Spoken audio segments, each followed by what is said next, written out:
Tampa, and we are really seeing these things pick up. We're seeing the wind, obviously those power outages, so many people without power. I was just checking in with my family to see, hey, do you guys have it in Tampa? It's very hit and miss. It's kind of haunting when you hear those sirens out there as well during Eric's live shot there. But obviously, the surge is the big concern right now. We're keeping an eye on that. It's going to get worse here, so we're keeping an eye in as many areas as we can. Well, I'll toss it over to Michaela. She's keeping an eye on the track of this storm. We've had a number of tornado warnings as well in our area, Michaela. Yeah, that's right. We're continuing to track the radar. Right now, what we're seeing is that most of our tornado warnings for the area have expired. We did have 3 separate tornado warnings, but since then we have seen those again expire. Still seeing heavy rainfall, very strong winds, but all those areas just towards the south of Tampa have seen those warnings expire. They were in effect until about 8:15. So again, we're going to continue to monitor all of these areas. I'll give you a zoomed in look at some of the spots that I was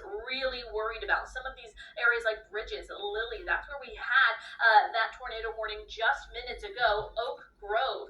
Now, since that warning has expired, winds are still strong. Winds are still gusty. You can move out of that tornado safe spot, but wouldn't go too far. We have seen multiple rounds of tornadoes over similar areas over the last several hours. So a big picture look at the Tampa area. You can see heavy rainfall for the I-75 corridor, 275 as well, getting some of that heavier rain.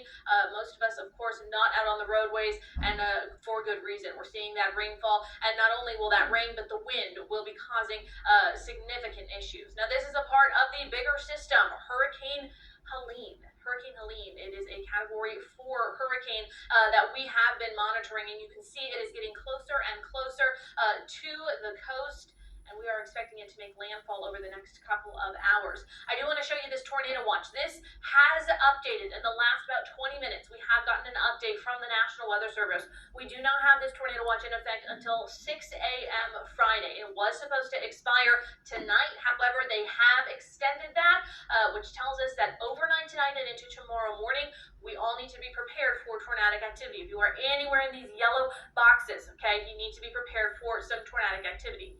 Now, what this tells us is that you have to have a way to get weather information overnight that's loud enough to wake you up. So if you have alerts on your phone, make sure that the sound is on and that the volume is turned up loud enough that it will wake you up in case there is a tornado warning in your area, so that you can get to your tornado safe spot and keep yourself and your family safe.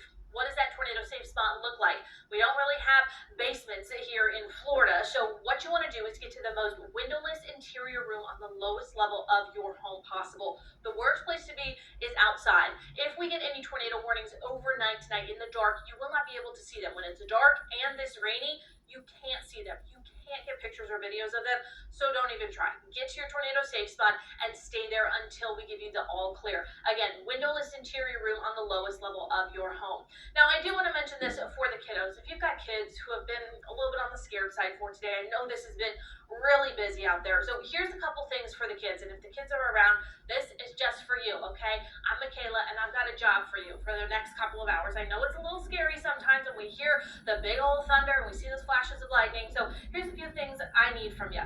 We are going through a lot of different camera shots, okay? You've been seeing Bobby. He's showing you all these different cameras.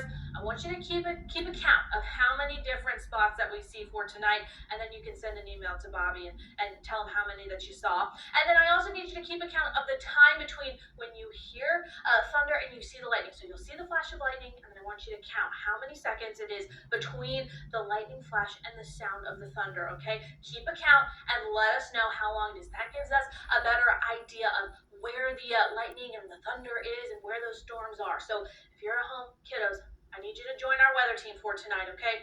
And some adults out there, I know you're scared of the thunder and lightning as well. You can join the weather team for the night tonight as well, okay? So just a couple things to watch out for, and a couple jobs for our viewers out there. All right, here is one more look at what we've got going on